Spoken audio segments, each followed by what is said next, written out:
खुलुमबाय बयनिसिमबो आंनि बे डेली आपडेट बडो यूट्यूब चेनेलाव नोंथांमोनखौ आरोबाव बरायहरबावनाय थाबाय। दिनै आं नोंथांमोननि गेजेराव मोननैसो सानसेयारि खौरां लानानै फैदों।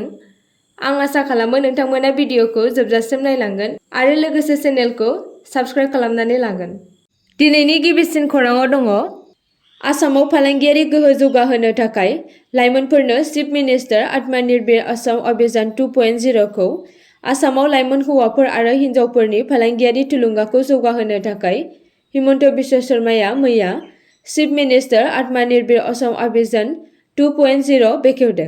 नैथि खोन्दो बिथांखिनि सिङाव मुलाम्फा मोनग्राफोरा रायजो सोरखारनिफ्राय राङारि थुलुंगा मोनगोन आरो बिनि थांखिया आसामाव 1 लाख लाइमोनफोरखौ मुलाम्फा होनाय। बे फालिथायाव गिबि मन्थ्रिया बुंदों दि मुलाम्फा मोनगिरिफोरखौ माबा मोनसे फालांगि जागायजेननायाव हेफाजाब होनाय, गासै रायजोआव फालांगियारिखौ जौगाहोनाय।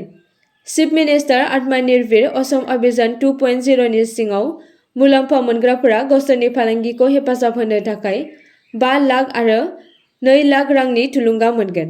गिबि खोन्दोआव गासै 25,000 लाइमोनफोरनो गावसोरनि फालांगिखौ जागायनो थाखाय सासेयाव 75,000 रां रानना होदोंमोन।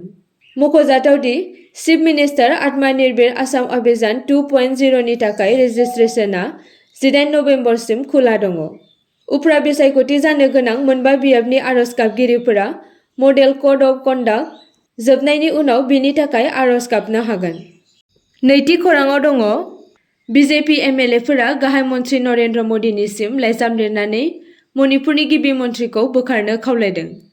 मणिपुराव भारतीय जनता पार्टीनि सा 19 एमएलएफोरा गाहाय मन्थ्रि नरेन्द्र मदिनो लाइजाम लिरनानै आथिखालनि गिबि मन्थ्रि एन बीरेन सिंहखौ बोखारनो दाबि दैखांदों। बे थांखिखौ थांनाय साननै सिगां दिल्लीयाव जालांनाय मोनसे जथुमनि उनाव लानाय जादों, जाय मिते, कुकी आरो नागा हारिनि एमएलएफोरजों ज' सावरायलायनाय जादोंमोन। एमएलएफोरा मणिपुराव रायजो सोरखारनि गोजोन आरो सरासनस्रा थासारिखौ लाबोफिननो हायैनि सायाव दुखु फोरमायदों, जाय गोबां दाननिफ्राय हारियारि दाङाबाजि आरो जेंनाजों जुजिगासिनो दङ।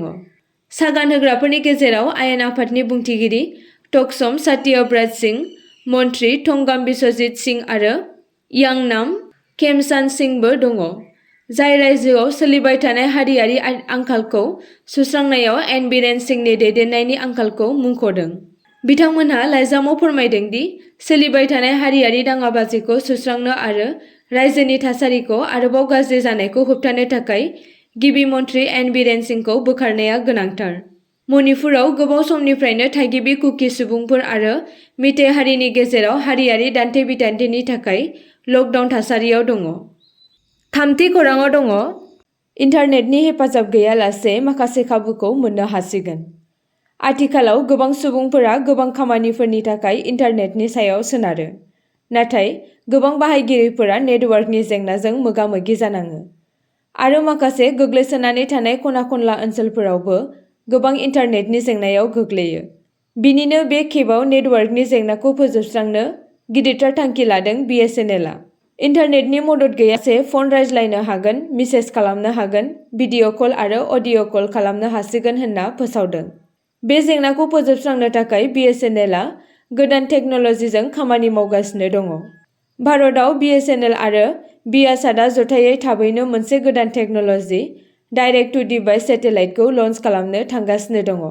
डाइरेक्ट टु डिभाइस सेटेलाइटनि गेजेरजों BSNL बाहायगिरिफोरा गोजौ थाखोनि सिबिथाइफोरखौ मोननो हागोनखौ दिहुननो थांगासिनो दङ, जायनि गेजेरजों BSNL बाहायगिरिफोरा इन्टारनेटनि हेफाजाब गैयालासे माखासे खाबुफोरखौ मोननो हागोन आरो बे टेक्न'लजिखौ स्मार्ट वाच आरो स्मार्ट कार्डफोरावबो बे खाबुखौ लानो हागोन। एन्ड्रइड आरो स्मार्टफनफोरावबो बाहायनो हागोन। इन्टारनेट गैयालासे थोंजोङै सेटेलाइटजों फोनांजाब खालामनानै बे खाबुखौ लानो हागोन होनना फोरमायदों। ब्रैथि खौराङाव दङ मिरुआ अरुणाचल प्रदेशआव 12,723 मेगावाट मोब्लिब गोहो दिहुननो थाखाय गं 13 गाहाय बान्दो लुनो गनायथि होदों। मिरु केबिनेटआ अरुणाचल प्रदेशआव मोन 13 गाहाय बान्दोफोर लुनो थाखाय थांखि लादों, जायनि थांखिया गासै 12,723 मेगावाट मोब्लिब दिहुननाय। बे बान्दोफोरखौ सियां, सुबनसिरि, जिया भरलैबो आरो गोबां गोनांथार दैमाफोर आरो बेफोरनि दालाय-दैसाफोराव बानायनाय जागोन, जायनि गेजेराव गोबांआनो आसामाव बोहैयो। गनायथि होजानाय मावथांखिफोरनि गेजेराव सुबुनसरी दैमा आरो बिनि दालाय दैसा कमला दैमायाव मोननै मख'जाथाव बान्दो लुनाय जागोन। सुबुनसरी गोजौ बान्दोआव 2000 मेगावाट मोब्लिब गोहो दिहुननो हागोन होनना साननाय जादों।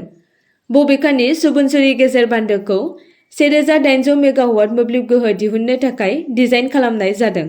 रिपर्टनि बादिब्ला गेरुकामुख दै मोब्लिब मावथांखिनि गोजौ ओनसोलाव मोनसे गिदिर बान्दो बानायनाय जागोन। बिनि अनगायैबो एन्जर जिल्लायाव लहित दैमानि थाखाय मोनसे मेगा बान्दोनि बिथांखि लानाय जादों, जेराव कलाइटु बान्दोआ 1200 मेगावाट गोहोनि थांखि लादों। अरुणाचल प्रदेशनि सियां दैमानि सेर सेर आरोबाव मोन 10 गाहाय बान्दोफोर लुनाय जागोन, जेराव मोन 5 सिओमी डिस्ट्रिक्टआव आरो गुबुन मोन 5 दिबां सेरफां जिल्लायाव दङ। मख'जाथाव मावथांखिफोरनि मादाव दङ निं बान्दो, जायखौ 1000 मेगावाट दिहुननो हागोन होनना साननाय जादों, आरो एटालिन बान्दो, जाय 3097 मेगावाट दिहुननो हागोन होनना साननाय जादों। बाथि खौराङाव दङ नावनि जाब्रबथायाव दैयाव गब'ना गासै आसामनि 7 गथ'साफोरनि जिउ खहा।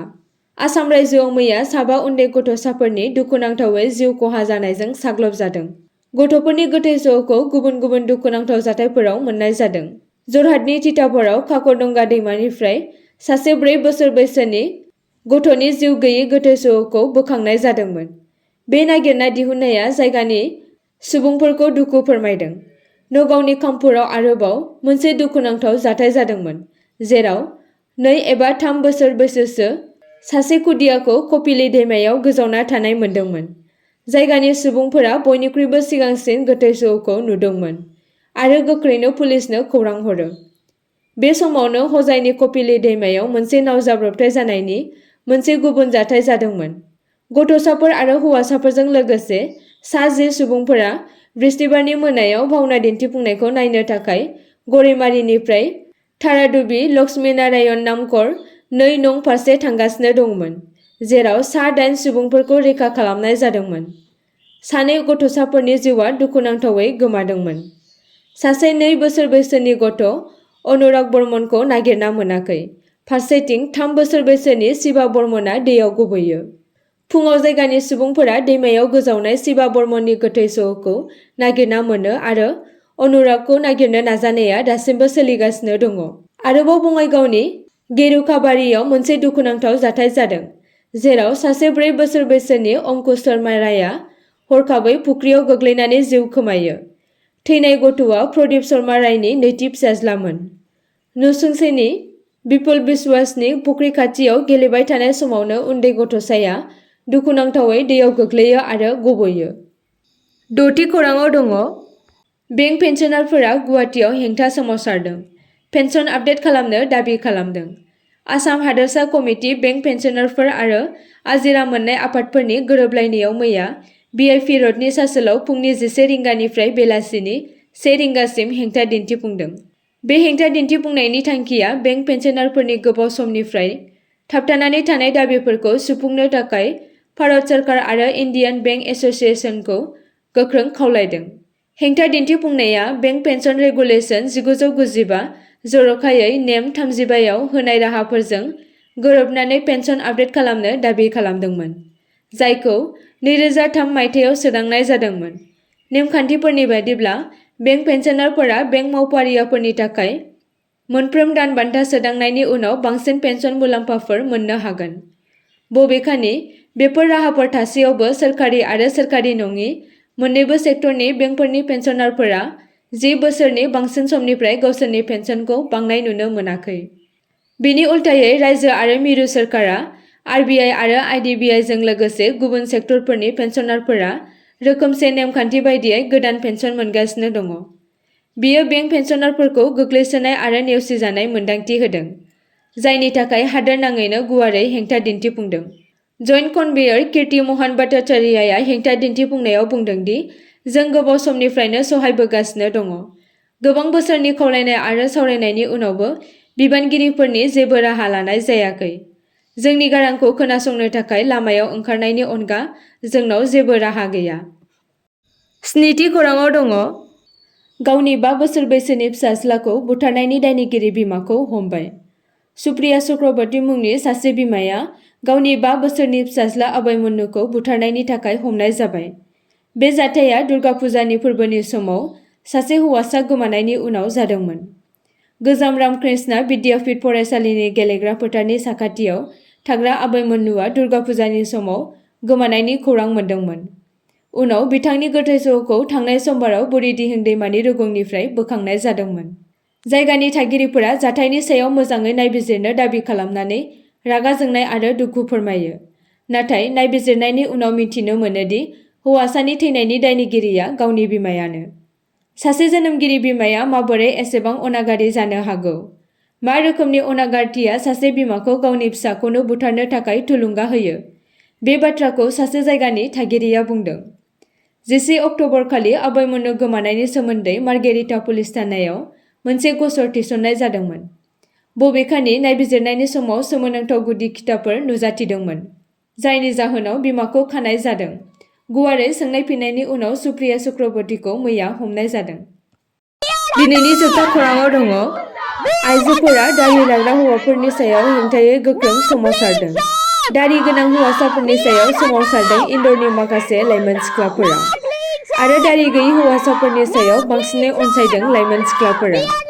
"नो क्लीन शेव नो लाभ" आरो "दारि हाथाव प्यार बचाओ" बायदि बायदि स्ल'गानजों हानजा सुरदों इन्दरनि माखासे लाइमोन सिख्लाफोरा। बायदि बायदि स्ल'गानजों दारि लागिरि हौवाफोरनि हेंथायै इन्दरनि माखासे लाइमोन सिख्लाफोरा हानजा सुरनाय भिडिअ'आ ससियेल मिडियायाव गोसारनायखौ नुनो मोन्दों। नाथाय मानि जाहोनाव लाइमोन सिख्लाफोरा बेबायदि गोख्रों सोमावसारदों, बेखौ दासिमबो मिथिनो मोननाय जायाखै।